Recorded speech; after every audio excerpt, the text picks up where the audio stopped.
경매 박사 TV에 오신 것을 여러분 환영합니다. 오늘은 상가에 대해서 한번 같이 우리 풀어보도록 하겠습니다. 자, 상가는 반드시 물론 다른 모든 경매 물건도 마찬가지지만 상가는 반드시 현장을 몇 번이나 주위도 마찬가지입니다. 가까운 곳 말고 많게는 2-3km 주위 반경도 우리가 봐야 돼요.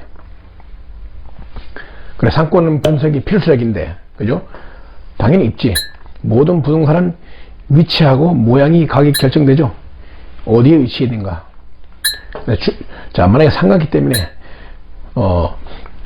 주변 경쟁 상가, 내가 이 낙찰 받아서 이걸 하려는데 주변에는 이런 상가가 몇 개나 있는가. 그 다음에 우리가 단지 내 상가라는 거 있죠. 아파트 단지 내 상가, 먼 단지 내 상가. 단지 내 상가는 좀 한계가 있죠. 배경에 유동 인구가 정해져 있기 때문에 매출이 정해져 있다. 임차인의 영업 상태를 봐서 재계약을 하든가, 그죠? 그런 결정 내리면 되고, 그 다음에 당연히 신축 용도, 내부 구조, 모양을 잘 봐야죠. 자, 그 다음에 관리비 체납 여부, 상가는 특히 관리비 체납 여부를 반드시 봐야 됩니다. 관리비는 우리 주택이나 상가 똑같습니다. 3년간의 공용 부분에 그 3년치의 관리비를 우리가 인수합니다. 당연히 상가는 이용 계획을 잘 잡아야 됩니다. 반드시 1안, 2안, 3안, 그죠? 반드시 이용 계획을 써라. 그 다음에 상가는 너무 싼 가격에 형성되지 마라. 자, 대로변에 있는 게 좋다. 자, 고층이나 지하층은 좀 피해라. 상권이 죽은 상권이면 좀 위험할 수 있죠. 자, 장기간 공실 상가는 피해라. 자, 이런 내용은 일반적인 내용이고, 실제 현장에 가서 이 상가의 용도가 딱 맞는 것이 생각이 나거나 그 주 여건상 맞는 것이 업종이 있다면 크게 구애받지 않고, 특히 우리 감정가에 현혹되지 말고 이 상가를 어떻게 활용에 따라서 수익이 많이 발생될 것인가 안 될 것인가에 대한 판단이 있었다면은, 자, 우리 낙찰 가격을 조정할 수도 있죠, 그죠? 그런 식으로 우리 나가면 좋겠다. 자, 요 상가는 주상복합인데, 그죠? 위에는 거주, 밑에는 우리 상가. 자, 여기 2억 감정가가 2억 3,800입니다. 2억 3,800인데 지금 9,700만원, 41%까지 떨어져 있습니다. 자, 입찰 보증금이 20%. 자, 이 물건은 재매각 물건이에요. 재매각이라는 것은 입찰했을 때 낙찰한 사람이 잔금을 내지 않았을 경우에 우리가 재매각합니다. 재매각할 때는 10%가 더 얹어져서 20%가. 자, 건물 면적이 한 24평 됩니다. 자, 요건 뭐 전용 면적이겠죠. 전용 면적. 자, 그 다음에 경매 개시 일자 2019년 5월 29일, 배당 중기일 2019년 8월 16일. 반드시 여러분 경매 개시 일자를 봐야겠죠. 경매 개시 일 이후에 들어오는 것은 이해관계인이 들어온다. 임차인 특히 유치권 마찬가지. 그런 것들은 잘 허용이 안 된다. 배당 중기일 전에 임차인이 배당을 요구를 철회했는가. 임차인이라면은 낙찰자가 배당 요구를 철회했을 때 낙찰자가 인수하죠. 반드시 살펴봐야겠다. 배당 중기일 이후에 다시 한번 임차인이 배당 요구를 철회했는가, 유지하고 있는가를 반드시 살펴라. 자, 감정평가서. 우리가 보통 감정평가서를 반드시 그냥 지나가는 경우가 있는데, 반드시 감정평가서도 꼼꼼하게 좀 챙겨봐라. 아파트 같으면은 신축일, 중공일, 그 다음에 그런 내용이 잘 나와 있죠. 자, 이것도 마찬가지. 감정평가서 내에 나와 있는 내용인데, 자, 우리가 실제로는 저장 면적이, 그죠? 약 24평인데 공용 면적이 약 40평, 그죠? 40평. 자, 분양 면적 토탈에서 한 3-4평 정도가 되죠. 자, 관리비는 63평에 수유동의 보통 일반적 상가 관리비는 제가 정확히 모르겠지만 일반적으로 10,000원에서 20,000원, 30,000원 사이.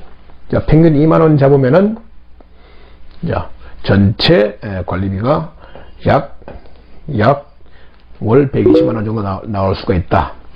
반드시 가서 관리사무소 가가지고 우리가 관리비가 얼마인지 우리 알아봐야 됩니다. 자, 그 대신 내가 이걸 낙찰 받았을 때 우리가 3년간의 공유 부분, 약 40평에 해당하는 공유 부분의 관리비 체납은 낙찰자가 납부해야죠. 인수가 되죠. 그럼 예를 들어서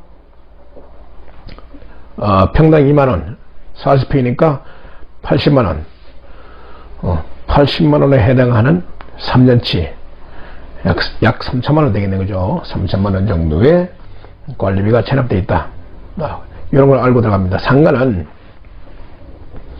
뭐니 해도 상가는 관리비가 문제입니다. 관리비. 예. 자, 내가 낙찰 받아서 공실을 오래 유지한다면은 관리비가 얼마 되겠어요? 약 60평이니까 월 120만원 꼬박꼬박 물어야겠죠? 대출 이자까지 포함하면은 작은 금액이 아닙니다. 우리가 특히 소액으로 상가를 낙찰 받을 때는 관리비로 인해서 손해 볼 수가 있어요. 그래서 반드시 임장을 가서 세입자를 빨리 드릴 수 있는 곳인가 없는 곳인가를 반드시 판단해라. 자, 이게 본 건물입니다. 건물. 여기 밑에가 상가고 위가 주택입니다. 자, 요거는 상가 바로 아랫부분에 이렇게 횡단보도가 있어요. 횡단보도가 넓은 걸 보니까 사람이 많이 왕래하는 곳이네, 그죠? 이건 사무실 내부. 자, 이거 사무실도 마찬가지 내부에 한번 봐야죠. 구조가, 밖을 보는 뷰가 좋은지, 구조가 어떤지, 그런 걸 반드시 살펴봅시다. 자, 요거는, 자, 401호. 자, 저기 구석에 있는데, 입구에서 올라가서 사람들이 유동하는 사람들이 바로 볼 수 있는 곳인가, 아니면 구석진 곳인가. 예를 들어 4층에 식당을 차린다면은 사람이 유동성 있는 건물에 드나든 사람이 식당을 지나치지 않고 간다면은 그렇게 의미가 없겠죠, 그죠? 특히 유명 프랜차이점 외에는 4층이 식당 이런 건 좀 위험합니다, 그죠? 자, 그렇게 업종을 반드시 생각을 해둬라. 자, 여기 상가 바로 앞이고 횡단보도고, 여기 옆에 우리 시장이 있네, 시장. 재래시장이 있어요. 즉, 사람들이 많이 왕래하는 곳이다. 그런 곳 바로 옆에 주상복합 건물의 4층에 있다. 자, 여기 우리가 가서 임장을 해보면은 상가들이 빼곡하게 돼 있죠? 뭐가 들어왔다는 거. 주로 어떤 것이 들어와 있는 걸 우리가 바로 알 수 있어요. 그러면은 내가 임차인을 어떤 종목을 받으면 되겠다. 즉, 내가 이걸 직접 장사를 하겠다 싶으면은 어떤 걸 택하면 되겠다. 이런 것이 좀 답이 쉽게 나올 수도 있겠네, 그죠? 그런 위치입니다. 자, 요 맞은편에는 이 건물 맞은편에 횡단보도 건너가면은 다이소가 입주해 있는 건물도 보이고, 옆에 병원 보이고. 자, 뒤엔 또 어떤 배경이 있는지 여러분 그것도 가서 직접 한번 보시면 좋습니다.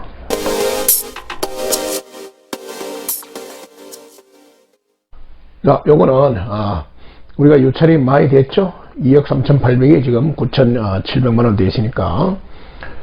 자, 우리가 법원의 임차인 조사가 여러분 반드시 중요하죠. 또 제일 중요합니다. 자, 보니까 전입 2017년 3월 확정 배당 보증금 5천, 사무실을 한 3개로 쪼갰는가, 그죠? 한 10평 이렇게 9평 정도 이렇게 분리했는가 싶기도 하고요. 자, 5천만원. 여기도 2018년 전입해서 확정 배당 신청을 했고, 배당 요구 종기일 전에 배당 요구를 했고, 자, 여기는 보증금 1,400, 월세 30만원. 김 누구누구도 전입을 했는데 2019년 6월 10일.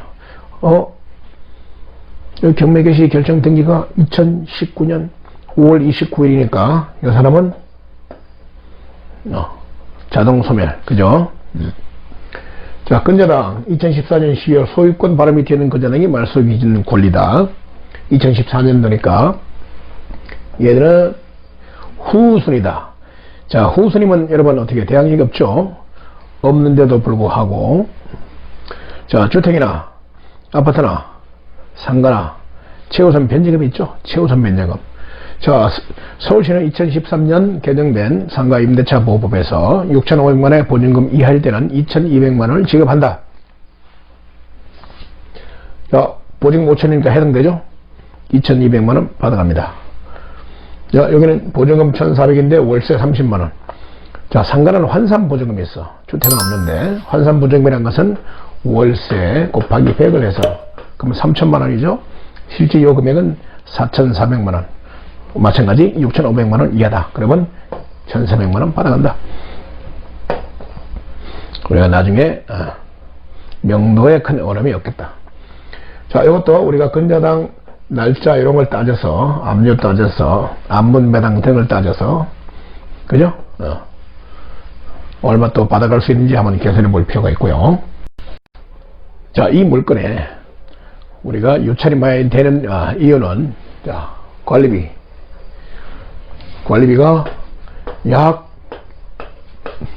1억 3천만원이 밀려 있습니다. 1억 3천만원.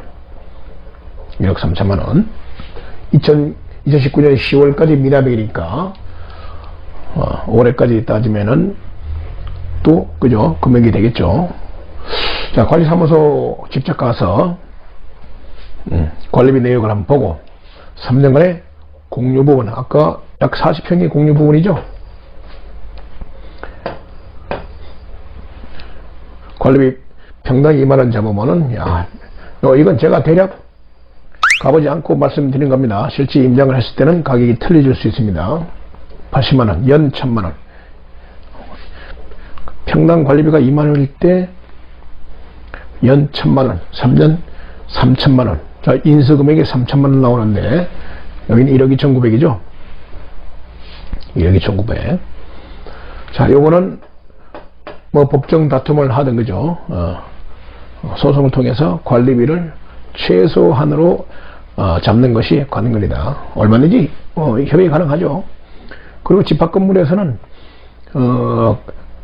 대표, 이 관리비를 우리한테 청구하는 사람들이 적법하게 선출되어서 그렇게 관리비를 부과하는 적법성이 있는 단체인가도 한번 변호사를 통해서 우리가 한번 알아볼 필요가 있어요. 내가 모르면 법적인 도움을 구하면 되죠. 돈을 주면 되니까.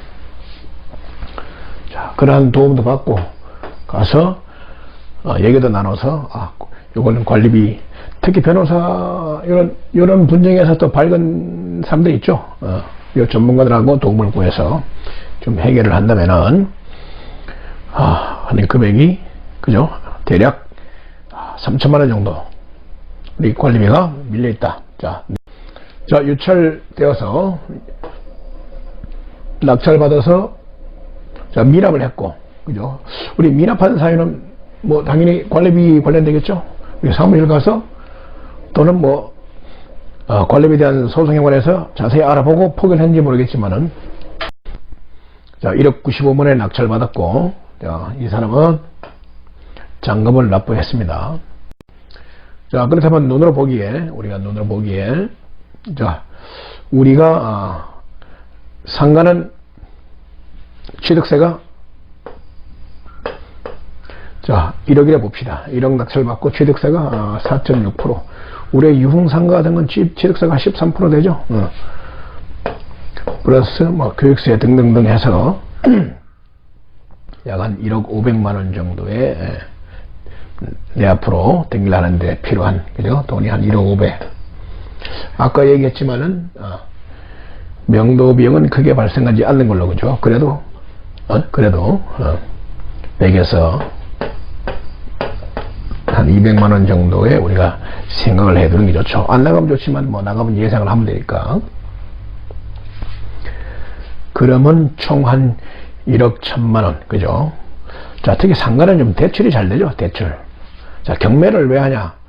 우리가 대출이 좀 잘 돼서 한다, 그런 측면도 없잖아 있어요.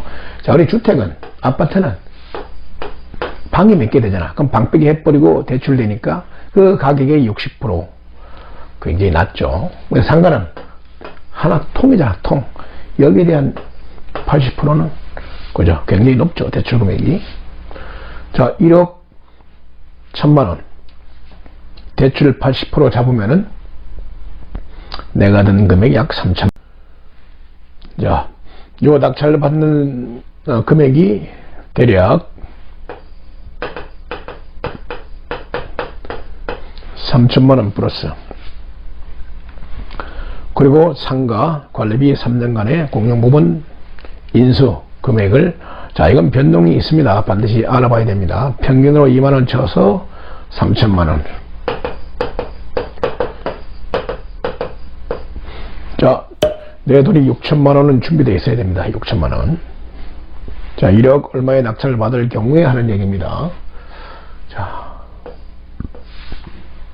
그 다음에, 자, 그리고 주위에 상가, 인근 상가를 얼마에 우리가 임대차를 주고 있는가 한 살펴보니까, 한 45평 정도 4층인데, 보조금 2,500에 월세 170만원. 자, 요거는 한 25평, 그렇죠? 25평일 때 한 1,500에 월세 1,100만원 정도 인근에서 세를 임차인을 내주는 걸로 알고 있습니다. 그럼 요 물건을 한 24평 정도 되니까, 그죠? 1,500에 한 110만원. 그죠? 그러면은 한 1,500 정도 임차, 약 1,500에서 2천만원 정도, 그죠? 보증금이 있으면은 내 돈이 4천에서 한 4,500만원 정도가 있어야 된다는 얘기죠. 그죠? 그러면은 요 정도 임차인을 구해서 우리가 수익을 얻을 수 있다.